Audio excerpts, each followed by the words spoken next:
Yo, this is going to be a review of the Yuki Katana mousepad. I've actually had this for a while now, but I've never gotten around to using it, but so far it's been a good experience. It's a pad made by Yuki, the OG of AIM communities along with Full Take. I don't know much about them apart from the beef that they had with their original founder about some ownership thing, and they collabed with Skypad before, so I was expecting good things from them this time as well.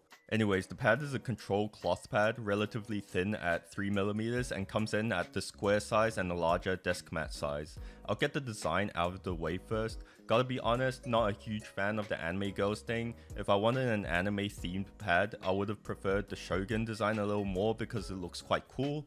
I looked it up on their website and the girl seems to be the mascot for all their pads, so I guess that's fair enough.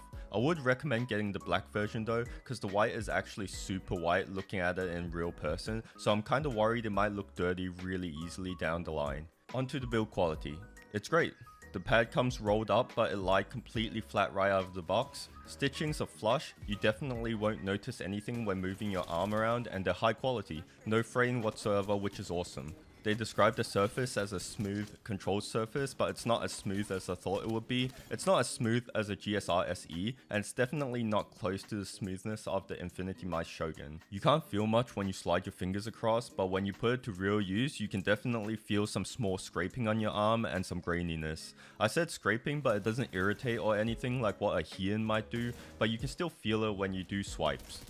The control part is true. It's a light to medium control pad. Even without putting pressure onto the pad directly, the pad still feels controlled. The mouse itself does glide super smoothly on it, unlike your arm, and it's nice because the pad doesn't have a tug when you start moving despite being controlled, so micro adjustments feel nice and larger motions have good stopping power.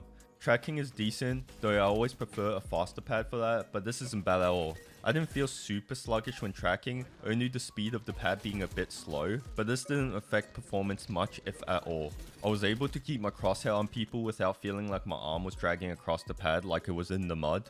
Directional changes were also easy, only feeling the slightest hint of a tug. It's something that you would notice but won't pay much attention to when you get used to the pad. I really enjoyed using this on both TAC FPS and tracking dominant games. The pad itself is pretty firm, so using it to track had no inconsistencies like some softer pads where you might press down mid tracking and start undershooting. Because this pad also had decent dynamic friction but not too much, I felt as if my adjustments were fast and precise without spending a lot of effort.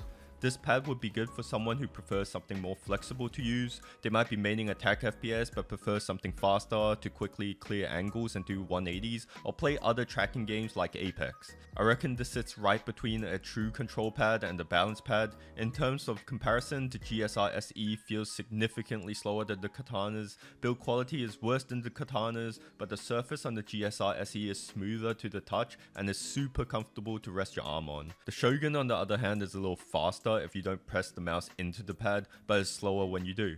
Build quality is about the same, with the Shogun having some fraying, but makes up for it with really smooth below surface stitching. Last thing I want to talk about is the price. This is $40 US, which is a great price to get it at. For this quality and solid surface, this price is very competitive. For reference, the Shogun that I reviewed before was $50, and sure, I like the surface on that a bit more, but is it worth $10 more? Probably not. The only factor that should decide whether you get this or not is how controlled you want the pad to be. In my experience, the Artisan Zero is still a very good pad to get for TAC FPSs. If you don't want to splurge and get something that will last you quite some time while being high quality, this pad might just be the pad for you.